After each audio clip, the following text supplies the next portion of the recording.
Carlo Brandt.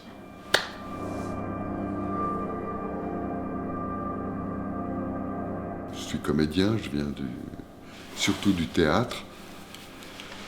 Mais j'ai pu travailler parallèlement depuis la fin des années 70 au théâtre et au cinéma et dans la musique puisque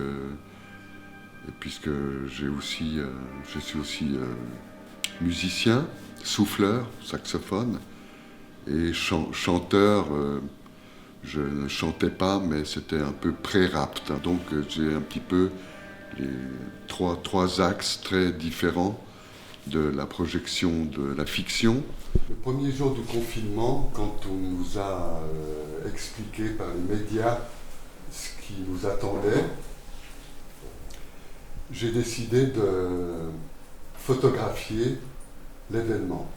Alors, Donc j'ai décidé d'aller dans la rue en face de chez moi, de poser mon pied photo, poser mon appareil photo et de commencer à photographier pour voir ce qui allait se passer. C'était la première fois dans l'histoire de l'humanité qu'un tel événement allait synchroniser la planète entière.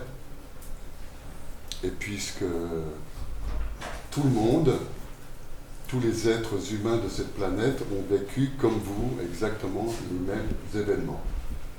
Les gens de la campagne à la campagne, les gens des villes en ville. La création de valeur du travail qu'on peut faire soi-même ne vient que quand on l'expose à un public. Donc hier soir, au TRAC, m'a permis d'exposer mon travail à un public. Mon travail pour moi, j'en ai rien à foutre. Mon travail n'a de la valeur que s'il est vu par un public.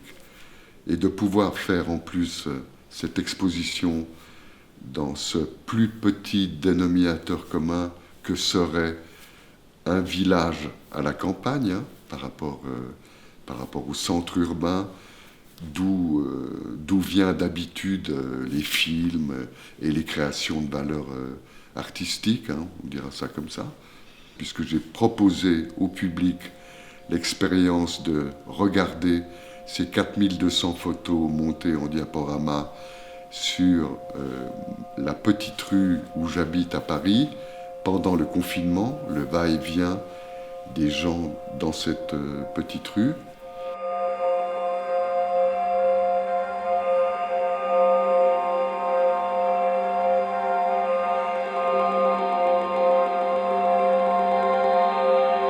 Et de demander aux gens d'ici de faire cette traversée qui dure quand même 2 heures, qui est quand même un temps important. Et ça a été pour moi un moment vraiment assez incroyable.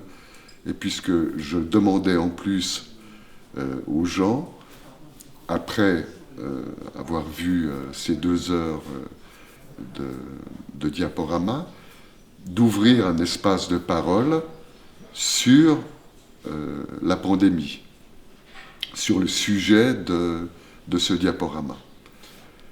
Même si c'est une parole hésitante, même si c'est une parole fragile, ce qui donnait pour moi encore plus de valeur à cette parole, c'est que les gens ont quand même sont venus sur ce terrain-là pour raconter à leur manière leur expérience du confinement. Et curieusement, j'avais besoin d'énormément de silence. Et je ne comprenais pas pourquoi. J'ai toujours pas très bien compris. J'avais besoin d'être seule dans le silence de la nature et du chemin vers la rivière du Saillot. Et j'allais à la source ferrugineuse quasi tous les 2 jours, tous les 3 jours. Et j'avais besoin d'être seule, je ne sais pas pourquoi. Et d'être sans parole. Comme nous avons tous vécu le même événement dans le monde entier, je peux proposer ce projet à tous les publics. Alors, autant ici, dans ce plus petit dénominateur commun qu'est la campagne et un petit village à la campagne, autant que Le projet aussi, c'est de le projeter dans les milieux culturels et hyper culturels, par exemple comme Beaubourg, avec qui j'ai des contacts, comme le MoMA de San Francisco, avec qui j'ai des contacts. La prochaine date, par exemple, sera un lieu totalement inhabituel pour l'exposition d'une valeur artistique. Ce sera un club, une discothèque de Zurich, une grosse discothèque underground de musique électronique à Zurich. C'est de collecter toute cette parole, toutes ces petites paroles, et ensuite d'en faire une matière de travail personnel, mais aussi je vais livrer tout ça à une fondation qui vient de se créer à Paris qui s'appelle Ad Memoriam et qui a pour but, je crois qu'il est piloté par le CNRS, et qui a pour but de donner un matériel pour les chercheurs de demain qui voudraient travailler dans 50 ans sur le Covid. Voilà.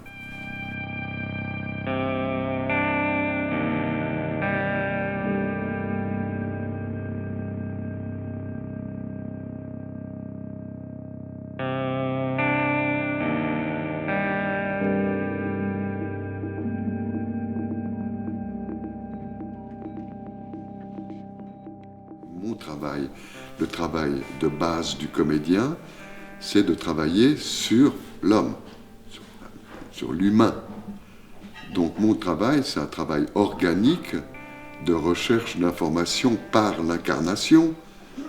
Et puisque je prends en charge le rôle, quand on te donne un rôle à jouer, hein, quand les enfants font du théâtre à l'école ou au lycée ou de manière amateur, ils se rendent très vite compte que de jouer, c'est pas de fabriquer quelque chose, mais d'aller chercher en soi la compréhension de ce que c'est l'autre. Et finalement, ce travail de comédien, c'est d'aller chercher l'information de comment est fabriqué l'autre. Si je joue un roi, c'est pas la même chose que si je joue un mendiant. Mais et je ne suis ni un mendiant, ni un roi. Par contre, je suis obligé d'aller chercher chez moi, à l'intérieur de moi-même, ce que ça veut dire le pouvoir, ou ce que ça veut dire la misère. Donc c'est un travail de chercheur, finalement. Mon but, c'est de pouvoir toucher tous les publics. Et surtout le public qui n'est pas habitué à avoir accès, maintenant on dit, aux produits culturels. Donc moi, c'est cette parole-là que j'ai envie d'entendre.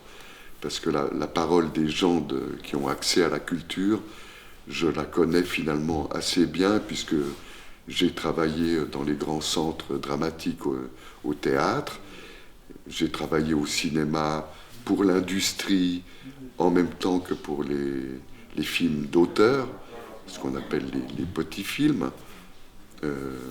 Donc j'ai envie d'aller là où je ne connais pas. Merci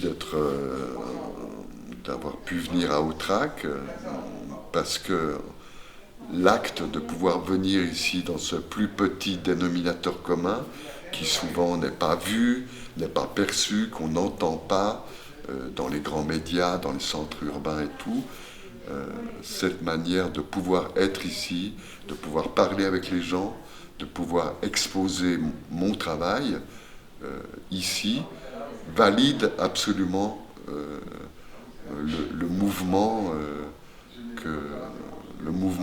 de mon travail, le mouvement de ma propre terre.